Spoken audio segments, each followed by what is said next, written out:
Okay, so the last piece of the water notes is kind of an overview and some other terms that I do want to go over um, that I didn't in the PowerPoint to make sure I cover everything that gets tested on the AP exam. So, starting off, when we talk about global water and resources, we talk about our oceans. There are some zones in the ocean. The euphotic, photic meaning photo or light, is the lighted upper zone where there's photosynthesis. There's lots of photosynthesis there. There's a lot of dissolved oxygen. There's not very many nutrients. You do see some predatory fish. A lot of them kind of come up there, but not tons of them. It's kind of that warm, you can easily see through it the area of the ocean that you snorkel in. Underneath that is the bathyl zone. It's the dimly lit middle zone. You do see the zooplankton there. It's not a lot of algae. You get a lot of smaller fish there. And then finally the abyssal zone, which is the very, very dark, low light zone. There's very little dissolved oxygen, very little life, but there's lots and lots of nutrients there. So that's in an ocean. When we talk about lakes or freshwater bodies of water, we have slightly different ones because in the ocean it's basically just vertical. In a lake, you also have the shoreline, which adds a few more spots. We have the littoral zone, which is our shallow water that is sunlight. It's near the shore. It's basically where plants can grow through it. Think of water that cattails can grow in. You can see the ground.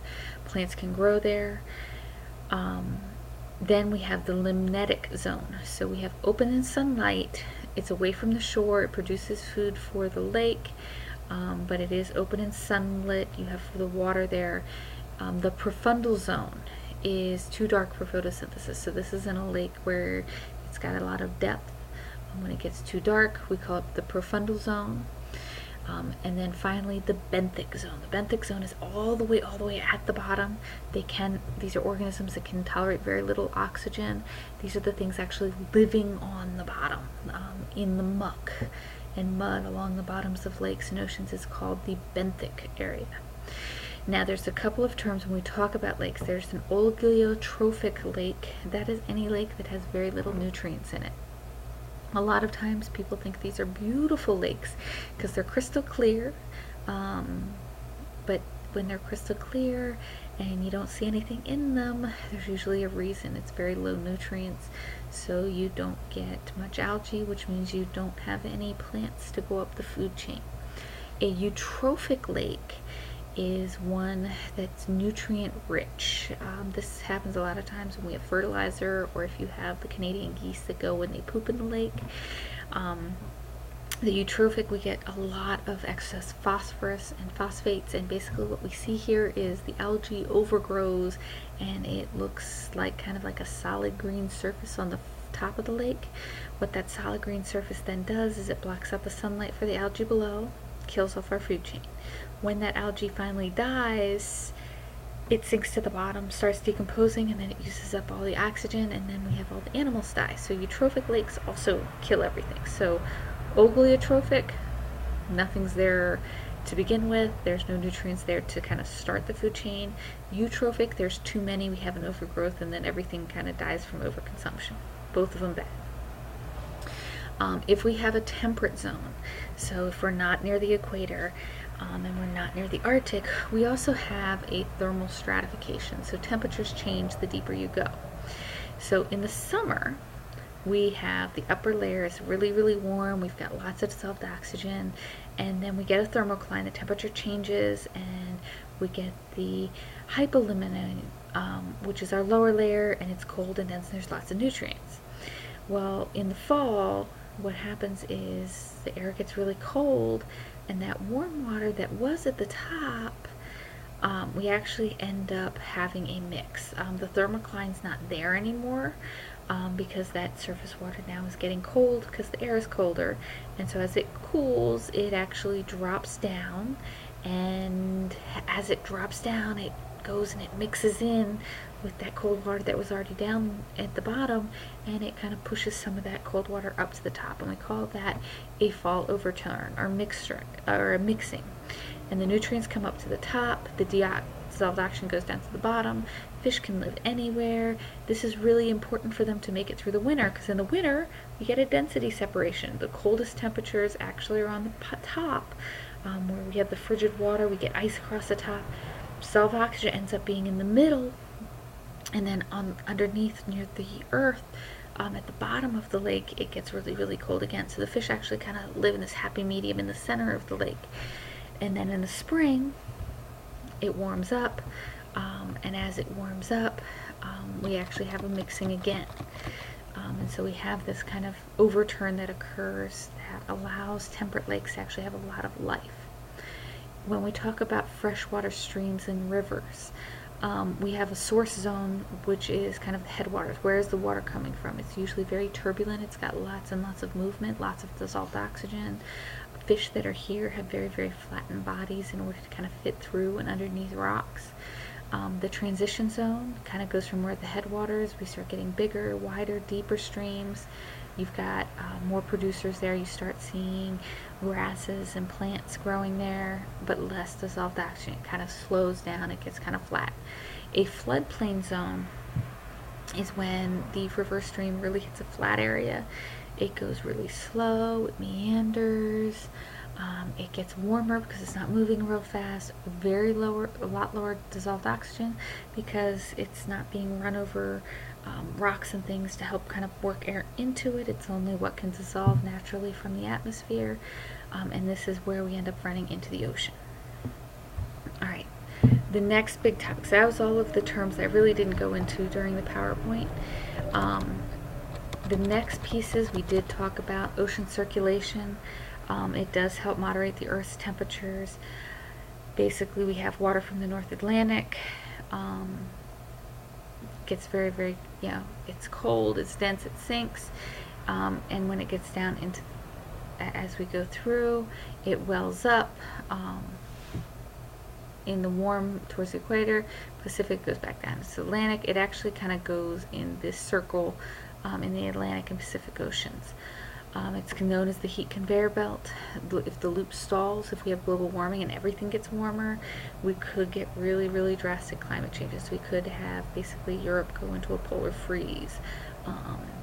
We could have massive droughts and heat waves across the lower part of the country.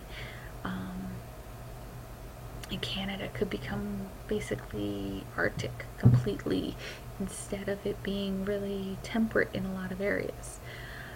So that's really is important.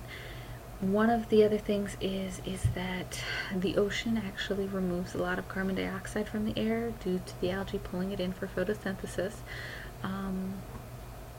It pulls about 29% of the carbon dioxide out of the air.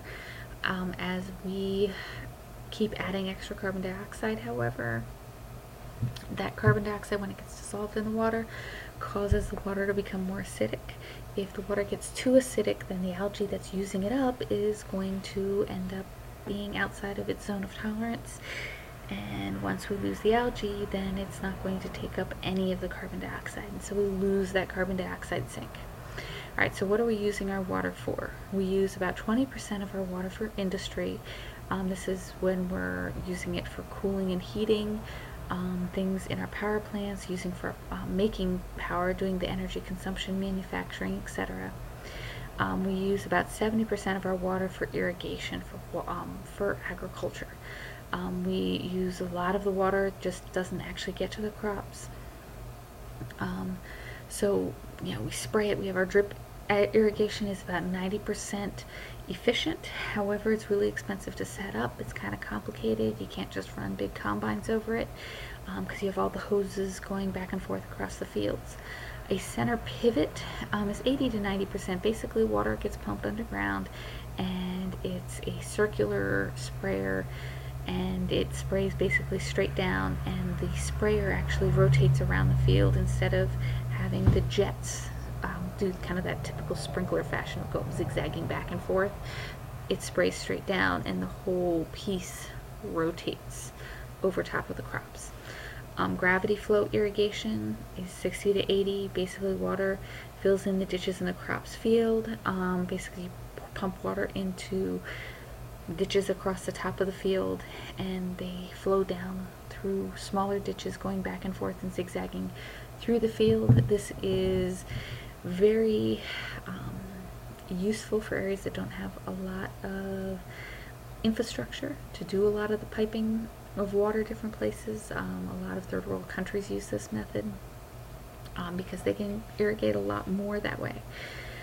The other thing we use water for is domestic. That's about 10% of our water use is what we do in the home.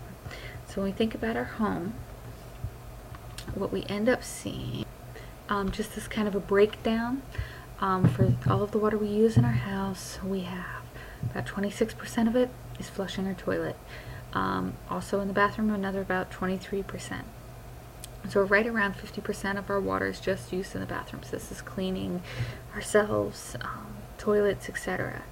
Our lawn is another big one. People water their lawns, watering stuff outside. They're about 35%. Your laundry is actually only about 95%. Your kitchen, only about 5%, and actually cleaning up around the house is only about 2%. So you can see that most of it is our bathroom routines and our lawn.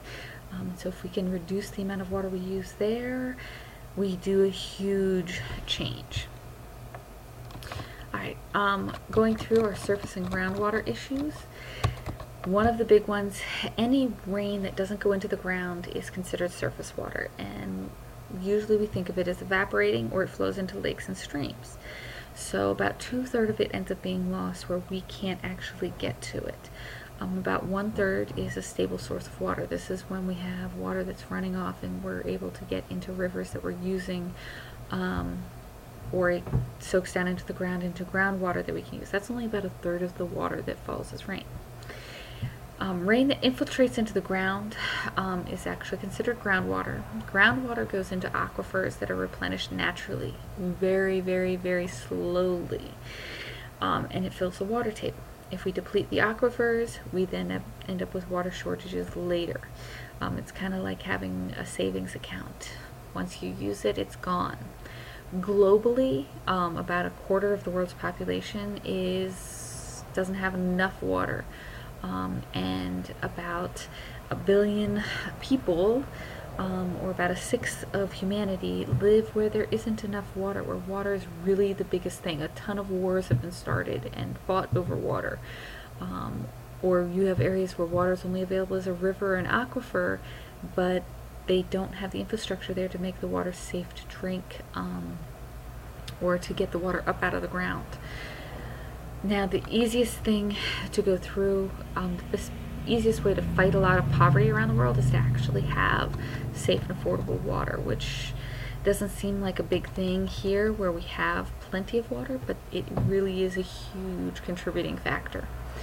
When we talk about conservation, the most cost-effective, environmentally sound things is to conserve, not to try and clean up water. So first, more sustainable water use. Don't deplete the aquifers. Make sure the quality, we're not polluting so that we don't have to clean it up later if you don't get it dirty in the first place. Doing watershed management. Don't just have, people talking about industry and agriculture. Have everybody talking so that everybody's on the same page. Marketing water rights. Not wasting as much water. Increasing government subsidies to reduce water waste. If the less water you use, the more money you get from the government, and decrease the subsidies supplying water, so the government's not giving you money for water. If there's disputes about water, having third-party mediation, so you don't have one country basically saying, no, I'm taking all of the water and I'm not giving you any. The same thing happens across the Midwest between counties and cities. Sometimes counties and cities will say, well, nope, the river went through us first, so we're using as much water as we want, even if you don't get any, which is leading to some of California's issues right now. When you're conserving, only water along when it's necessary. Fix leaks. Use water-saving shower heads. Only run a full washing machine or a full dishwasher. Don't run it when it's only got 2 or 3 things in it. Have shorter showers. Turn the water off when you're brushing your teeth. Little things that can kind of save water here and there are really important. So that is everything we need to go over for water. Hopefully that was helpful.